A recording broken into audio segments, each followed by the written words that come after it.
Welcome to the Your Money Counts podcast brought to you by Marquette Savings Bank. My name is Jenna. I'll be your host for this episode. In these next few podcast episodes, we're going to be talking about fraud and different types of scams and how you can protect yourself from falling victim to a scam.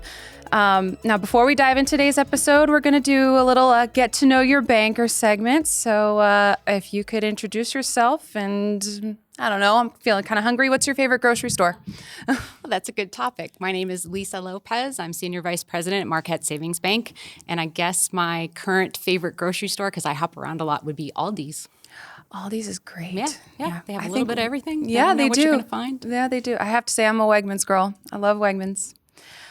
So today's episode is titled Trust Your Banker. And we all know that when you need a loan or want to open a checking account or even make a deposit, you go to the bank or use electronic platforms with your bank. But do you ever ask yourself, why should I trust my banker? So let's get into some questions, Lisa. So I want our listeners to have a chance to get to know bankers.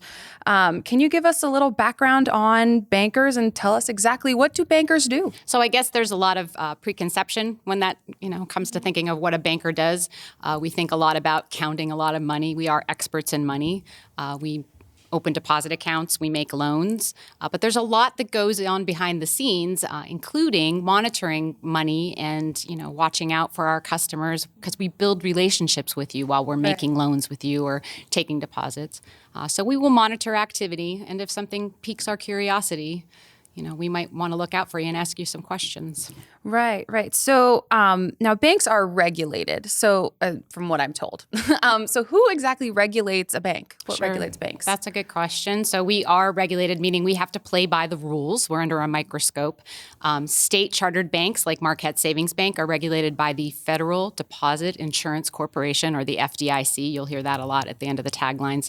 National banks, other financial institutions might be regulated by another office of the comptroller, those types of things. But so it sounds like there's a lot of moving parts that go into a bank. So there's a lot of, it's not the preconceived notion of just banker is just in this one box. So out of all of the types of people that work at banks, I'm assuming that they all need some kind of training to do what they do. So what kind of training goes into banks and people that work at banks? What do they do? Right. Lots of training. So from beginning or onboarding of a new employee, perhaps a new teller or somebody in the accounting department, even on the loan side or the collections piece, there is a lot of training. Most of it, they'll shadow an existing employee that's there. There might be some online courses. There might be stuff that is prescribed, like you have to learn the regulation that the FDIC, the Federal Deposit Corporation, puts out so that we know the rules we need to play by as we're performing our job. So it is, and it's ongoing. So as things are changing or evolving,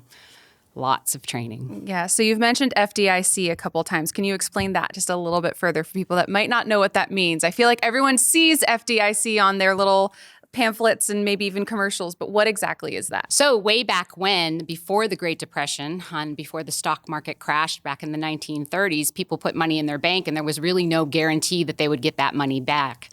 So out of that time period came the FDIC, and your funds are now insured up to a certain amount. I could teach a whole nother class on that in another session though, Jenna. So that's bringing me back to It's a Wonderful Life with exactly.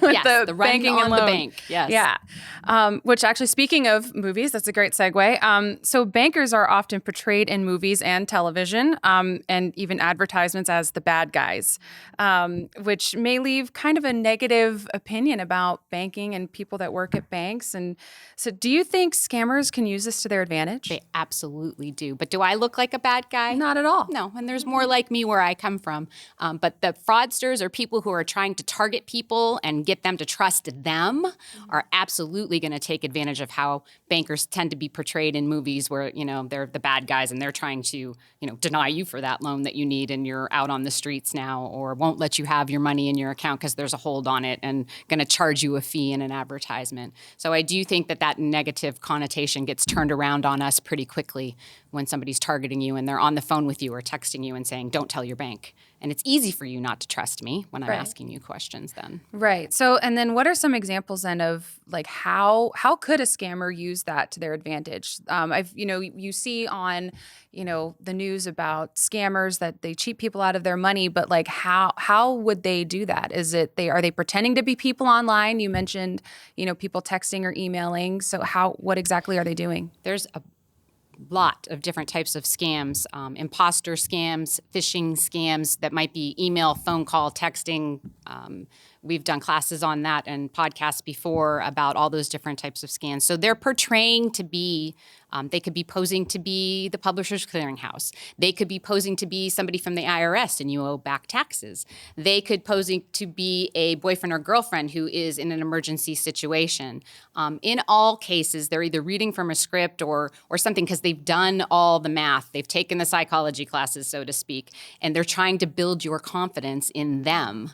So by doing that, if they say, well, don't tell Lisa when she calls you because she's going to ask you all these questions and she's not going to let you help me, is what it boils down to. So it's like the ultimate catfish situation. Good way to put it. Yeah. Well, it's not new. It's been out for a couple of years, that Catfish TV show. So it's that, but instead of romance, it's money. But they can use romance as part of it, right? I've heard of that. Yeah, it's crazy. So just bouncing off of that. So I'm just going to give you a scenario. So if you get a text from a number and, you don't have it saved in your contacts, you don't know this number at all, and they're asking you for money, should you get more information from the person on the other end of that call? It sounds like a good idea at the time, but really you shouldn't. So if it's a text message, you should block that number, delete the text. If it's a phone call, you should hang up on that or don't answer it in the first place and block that number and move on.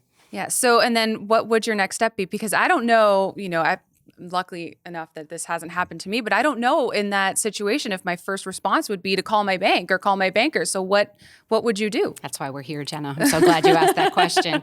So if you do happen to answer that phone call and you all of a sudden feel like maybe you've been targeted or manipulated a little bit and you hang up that phone call and you think, oh boy, that doesn't feel right, and it involves money or money movement or where's your bank account or any of those questions, I know it doesn't seem like the natural progression of things, but you really should call your bank and say, hey, I have this account, I've got this phone call, and just double check to see or look at your mobile or online banking tools to make sure there's no activity going on there. But we at the banks are dealing with this on a daily basis. So we'll be able to spot right away or tell right away by what you describe to us, if you need to take another step or two. Right. So, and as a banker, it's probably a lot easier. Like you said, it's easier for you to spot a scam than maybe someone who is not familiar with this and doesn't work with it every day. But is it hard for you to convince someone that they are being scammed? It really is. The scammers are so very good at what they do. And also, I believe that people, trust very easily. And especially when the end game is, I'm going to get some money, or I'm helping somebody. So it is really, really easy for people, and not just, the stereotypical, the elder exploitation that goes on, although that is a big part of it. More and more younger people are falling victim to these targeted scams because these scammers are just so good at what they do. Right. And it feels like they mold with the way that things are going. So especially when social media came out, suddenly there's more profiles on there from somebody across the country who wants to be your friend and wants to get to know you. And then suddenly seems they're asking you for your money, which is not safe. It's not safe. It is not. So what are some resources and websites that our listeners can visit to stay informed on ways to protect themselves and their loved ones? Well, Marquette's website is a great place to start, but there are other websites out there, and we actually list a lot of them on our website. But AARP is not just for the retired community. The bank uses it as a resource not only for fraud protection and things like that, but we actually have a certification process through them that our bankers go through to help with these types of things. The FBI, you wouldn't think, but that's another good resource. Wow. And the Federal Trade Commission, the FTC.gov, all sorts of stuff out there. You could really go down a rabbit hole, but it's all about informing yourselves and then talking to people about it, your friends, your family, just to kind of get the word out and raise that awareness. So it sounds like there are so many resources and tools out there for people to use. So if they want to start with their community bank, if they wanted to start with Marquette, is it right on their homepage? Is there a section of the website that they should be aware of, that they should go to? Where would they go? Sure, they could go to the Fraud Protection Center on the Marquette Savings Bank website. All right. Well, visit Marquette's Fraud Protection Center at marquettesavings.bank and be up to date on the latest local and national scams that are happening at marquettesavings.bank. I'm going to say that again. So if you like what you've heard in today's episode of the podcast, subscribe to the Your Money Counts podcast. So new episodes are automatically downloaded for you. Don't forget to write us a review and let us know how we're doing. The Your Money Counts podcast is brought to you by Marquette Savings Bank, an equal housing lender, member FDIC.